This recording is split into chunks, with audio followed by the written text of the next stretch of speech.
Bakongomani na ba internaute o balandaka Elite Télévision na émission na bango tokolo bato pesi bino ba mbote belé bisika nyoso bozali na Europe na Amerika bisika nyoso na mokili ya poto to pesi bino ba mbote ebelé. Ancien directeur ya cabinet ya président de la République Vital Kamerhe asili bongo kokende na mokili ya poto pona soin de santé na ye akei bongo auti kozala na liberté provisoire mais akena ndenge moko ya discrétion. Pourquoi akena ndenge discrétion yango tokiti pona koyoka population ba pesa ba avis na bango toyoka population. Bonjour papa. Bonjour maman. Papa, ça a impression par rapport à départ à Vital Kamerhe na mokili ya poto pour na soin de santé na ye. Ezo pese biso na no pasi makasi biso ba peuple congolais tanto yo kisango yake Kamerhe akei poto po akende kozwa ba soin de nini soin de santé. Oyo na ba homme politique tozana bango réellement bazana na posa na biso to besoin na biso population balinga kokamba. Kamerhe azwi mbongo a l'État. Mbongo Kamerhe yibi mbongo wana eze ebele pona mbongo wana eza na mbongo mosusu mpe ezalaki pona ba hôpital. Akoki kotonga ngo te na bambongo nyonso bazozwa wana mbongo ye akokende kofuta libanda mbongo po basoanye ye ou bien mbongo wana oyo afuti na transport wana soki akoti nango na ba hôpital na biso eza bakosoanye ye te azwa bomo mbongo wana ekota na mbongo ale ba mboka bato ba vivre ngo bien. Pona nini bango ba envisager kokende nanu na poto ka kokende kosoanye bango nde ba diriger mboka bango moko bazoko kotonga te hôpital oyo ekozala misiri ya soigner bato lelo to mona ba pays mususu ba politique ba tonga ba bilo mo ba infrastructure ya minene oyo ezosunga population pe libande ya bambo moni bambo mususu ba ya po ba kozwa soin de santé net bango ba longo Afrique po ba ke kozwa soin de santé na Europe mukoloni ni ba européen pe ba longo pa na bango ayibi mbongo a l'État ba kangie ba kate ba lobi non il faut na kende ba ke soigner nga na Afrique ko kima na sangwana. Alors ba homme politique na biso musana bango yangwana tango ko yiba mbongo malade so ba kangie malade bandi. So malade bandi il faut ba évacuer na poto kokene na poto kokene nyonso ya ngwana kokene mususu ezalate kozonga lisusu ezalate kokene nyonso kozala wana ko bana koyoka après so 1 mois 2 mois abana kolobele libando wana ndeni na ko bana kosala pe po apostuler na 2023 boyena bo donc eloko moko grave ezate ya malade so ndeni ne ba loba wana kokima nyonso ya ba homme politique na biso ba kongole ya ngwana.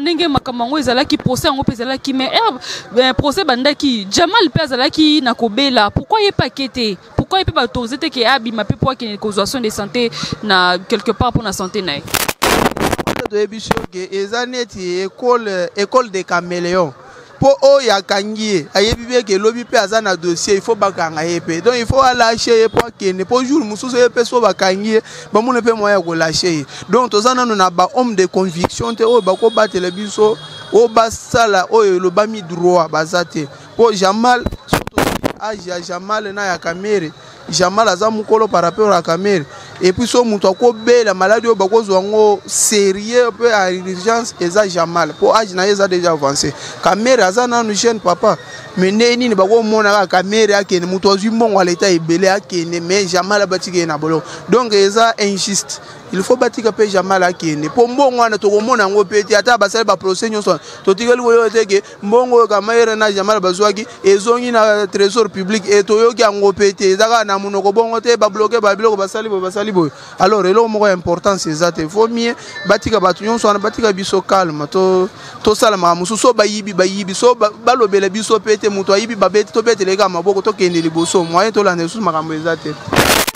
Est-ce que vraiment Kamerhe ayiba kimbongo parce que to landa pena ba procès preuve tangible ezalate place to mona que non awande bazui Kamerhe ayibi est-ce que Kamerhe vraiment ayiba mbongo ba preuve tangible ezalaki eza na bambongo elongwe na compte ya République na trésor public ekeiti na banda ku ya bato ya bajon ntumba ba comptable net ba muyima wana eza mbongo ya l'État ekendaki na signature ya Kamerhe et puis côté ekendaki yebana kite elongo to lobaki ezalaki wapi ayibi mbongo ya l'État eza mbongo ya biso ba population eza ya bango te alors mbongo wana bayibi eza na ba poche na bope na banda ko na bango alors eza na eloko moko to lobaki ke preuve eza te nini eza te balakisaki nyonso ndenge ezalaki so muyima asambwaki moyibi so alobaki kete na bimaki na signature ya directeur ya cabinet o mususu John Ntombo o signature ya directeur ya cabinet so mbongo wana ekendaki wapi batika ko sakana na biso to aba toujours mususu to kozwa pouvoir na biso ba population ba komona ke makambo eko changer pe un jour.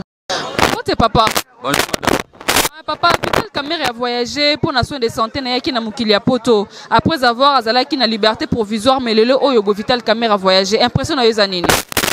En fait, premièrement, l'idée c'est que non, et là le bosseur est bezali kokene kozwa soin na poto mais la seule chose à savoir est-ce que est bon après avoir kozwa soin est-ce que kozonga pour continuer suite après ou à quel moment pour na libérer. Alors, normalement, selon bango de va vivre na bakor na bango. Moi, je crois que c'est vraiment important que nous avons besoin de santé faut qu'il y ait en Europe. Tandis que Bisso Moro dans l'hôpital, au gouvernement à Tonga. Sauf que même la cinquantaine, je crois là-bas aussi il y aura des bons médecins au bas traité. Alors, c'est pas vraiment important que les gars aient besoin de santé à l'extérieur, c'est vraiment important. Si réellement c'est la politique, moi je ne pense pas que non, un jour Vital Kamerhe ou soit, salut tout à l'ouki moyen, il va qui m'y pour que effacer le dossier qui a posé à 100 jours. En tout cas, là, de ce côté, moi, je ne suis pas d'accord. Parce que selon moi, à quoi traiter les c'est une façon de aussi. Alors ailleurs, là, on ne sait pas si réellement on a des retours un jour dans Kinshasa. Donc, de ce côté-là, moi, de ma part, je suis d'accord dans le côté.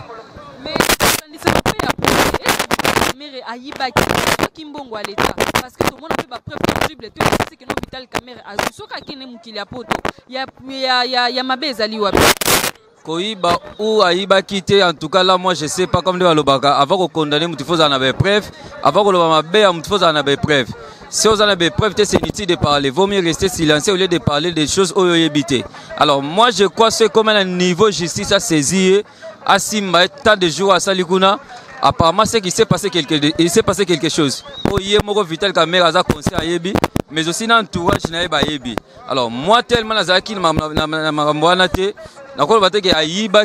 pas quitté. Mais ce qui est vrai, si réellement l'État, et ça m'a besoin surtout. Et c'est Vital Kamerhe était. Et ça m'a besoin de qui ne sont pas congolais. Normalement, on les faisons. Mais aussi la seule chose dans la mituna.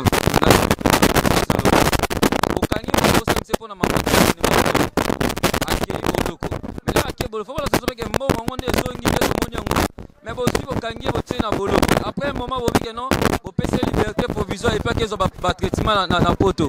Parce que vous pouvez faire bon écueil. Parce que les Congolais ont besoin de bon. Parce que les Congolais Vital Kamerhe ont un dossier en bon. Alors les bobimisi, faut que mon appelle bon en et zongi. Mais tant que tout le monde est là, c'est la politique. Tu vois? Au moment où je te parle, le pays va mal. Le pays va mal, les peuples congolais souffrent. Alors, s'il y a un groupe de gens, ils ont un intérêt familial, en tout cas, les peuples congolais ont toléré en côté. Alors, ça peut être parce que déjà, tout le monde sait bientôt déjà 2023. C'est là qu'il va bimisser dans le cadre politique pour nous préparer l'élection, pour nous citer la comboté. Là, tous allons d'accord.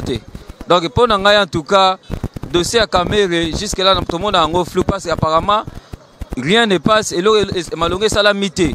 Avec les bisous à tirer la bolo et puis va bimisi à traitement ailleurs dans tout cas là jusque la solution ma longue zate le fait déjà utile bolo comme moi je crois il a déjà déclassé dans la liste de candidature à présidentielle d'ailleurs on a soutenu parce que casier judiciaire est déjà bébé parce que pour postuler la candidature à présidentielle il faut aux palmarès pour fiable calmement. Ils ont un dossier à justice. Il y a déjà comme un dossier à justice. Être digne ou ne pas digne, là, moi, je ne crois pas. Mais déjà, pour nous, déjà, ton compte est soutenu la 2020. Là, je crois qu'il faut donner encore la chance à une autre personne. Bateau va être digne, on va diriger Mboka. Madame, il y a une seule chose. Non. Pour le moment, nous ne sommes pas là pour nous faire la publicité à bateau. On passe à PCO Polo, à PCO 2000. Toi, tu es là pour les pipes. Qui va gagner, celui qui va gagner, celui qui va gagner. Biselo to lugara, muto aza din. Wana la région de Skoma Lobanayo. Muto aza din, muto aza na souci pour Namboka. Tu vois, les plus importants en wana. Mais pour na Kamerhe déjà casier judiciaire, et ça déjà négatif. Pour l'année 2023, ça déjà déclassé. Alors ça la candidat souci. Bote papa. Bote. Papa, c'est bien impressionnant par rapport il y a départ il y a Vital Kamerhe na mokili ya poto pour na soins de santé na ye. L'impression les années ndeko mona Vital Kamerhe aki poto au moment où azalaki na liberté provisoire. Bon. Azaka mona mboka naka bato belé ba batiki politique ya Félix ya président de la République ezali ba jeune bango.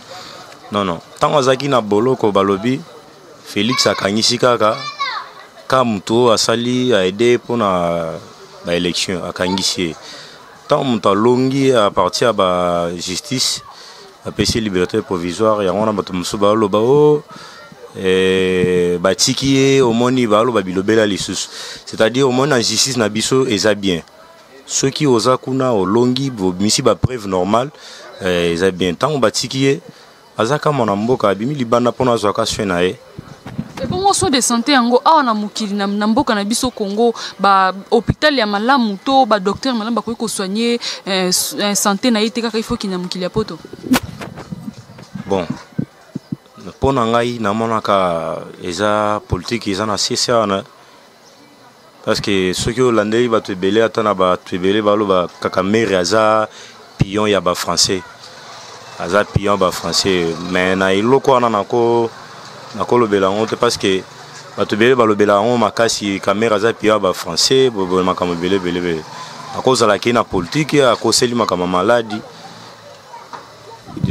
kozonga na yeba lobi eyebani mukolo akozonga te d'après yozo mona ngondenge nini kokenda ke na kobatama kozonga ezoyebana te impression na ezani tant que peuple congolais pour ngai na mona trouver ka normal azana ilo sala te atozana Congo aki libanda pona zwa soin soki aki pona akoseli ba maladie aki na makamna ya politique wana pona e mais iloko na loba ezaka mona mboka a congolais vraiment abimi aki zwa soin na e autre biso pe to moni ndinga bimi bon non c'est pena makasi azwa soin na e magé elo pesa so passe na ba souffrance to mona na ne balba ki ofita caméra aiba mbongo ya adetuna mbongo ya mboka ekenda so de talibo to zonge pai mbongo 100 jours et monalité mambo ezaka ebele bon nazala mingi akoloba te ngona pena ndeko nanga pena e pesa so passe les pesa so pena passe pena makasi na ngata ba mboko yo talaka ndenge ezoli kaka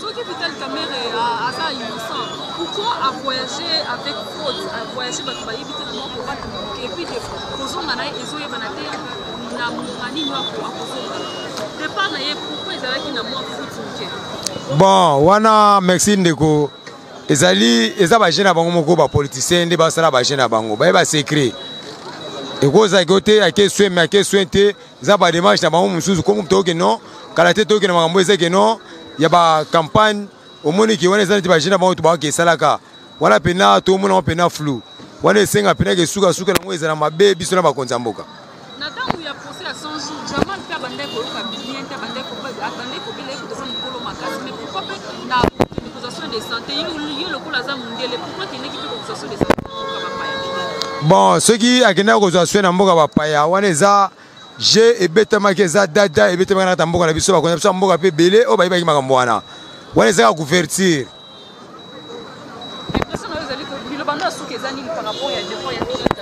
bon pour la vidéo caméra bon pour na monika qui a été innocent bango moko ba pesi msene ali wale ba de touche te benga ngo ba simsaka ne touche pour na vidéo caméra zane innocent allez tout le monde ba simsaka touche mobo kende sala boye mais comme ba minute comme amta libabe mo ba minute ba tete libabe na koloba que non vidéo caméra retourner mo mais vidéo caméra retourner mo côté ba konza mboka ba bien très bien eza ba jon ba ko kumisa ko ba ministre bana tout ba bien très bien ngai kombo na ngai ndeka sumbinye bon concernant papa Vital Kamerhe ndenga ke pona soin ya santé na e na ngina mituna nanu Vital Kamerhe est-ce akangamaki Vital Kamerhe akangamaki te donc ba memi biso kaka mupepe to ekisi batana biso kotala kamba Vital Kamerhe o akangami o asalibwe Vital Kamerhe n'était pas en prison.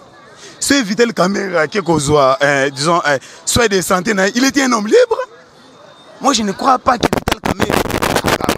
En tout cas, il a soin de santé. Il est malade. Pardon, il a Kabila. Kabila limbi sangai, vraiment limbi sabande konangai. Pour to finga Kabila makasi. To finga Kabila, moi, c'est abatou maman Olive akonda ti di kolo ba finga mobile na e. Banda akondi lelo ebundela madesu Kabila tika biso ebundela madesu na 1100 francs eloko ekiti mboka na biso saka bando ndumba akomi 500 francs pour Ndumba biso tokobala te vraiment ngana kunga kana lo ba vraiment ka yango na Vital Kamerhe aki uzwa soin na ye parce que zakile na prison ya ngana ndole centre ngana ndole ne maboke uda na ngoboye ole na centre nganda biso ka problème Vital Kamerhe ça la vie na ye mbote papa mbote mama na ngai Vital Kamerhe aki mokili ya poto pour na soin de santé impression na yo ezali nini na ngai na Monique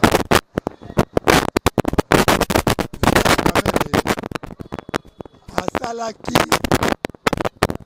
oyo moto asalaka na mabe na malamu balobi na biso a détourner mbongo mais mbongo 1 4 ou 2 francs to 0,5 o balakisaki ayibaki emonanaki te ekendeki na bamisala mais nde procédure ya utilizaki yango mpo apesa bato wana nde bakondanaki kuna akendeki mpe maladi ezwi ye moto ka moto bapesi ye liberté provisoire akende na mikili ya poto la question que nous nous posons est celle de savoir est-ce que kokendaki akojonga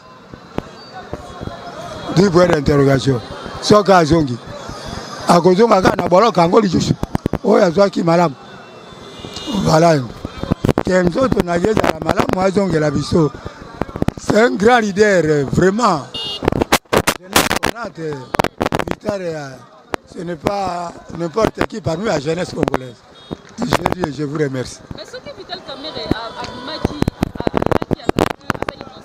pourquoi a voyagé avec fraude?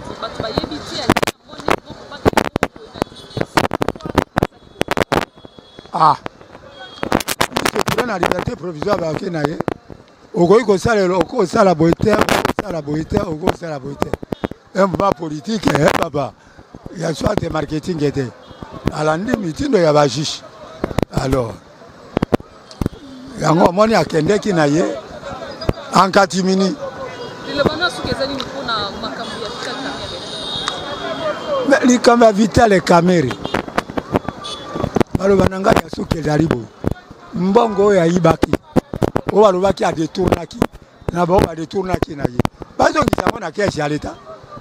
Soki ezongi te. Alors, donc azala ki alors comment côté? Ah ouais. Ndawo moto ayebi. L'état il faut récupérer ba bien wana. Ezonga ba sala même vente publique. Na ba tumosusu. Voilà. Balobananga ya soke. La population n'est pas opinion par rapport à départ il y a Vital Kamerhe. Vital Kamerhe n'est pas la liberté provisoire asili bongo kokende avec discrétion pour na nini yango population apesi ba avis na bango. Nazo senga toujours na bino bo sabonaka massivement na Elite Télévision to komi na suka émission na biso to senga bino merci ebele ne bozalaka toujours fidèle ngana bino to kutani mokolo oyo ezali ko ya ciao.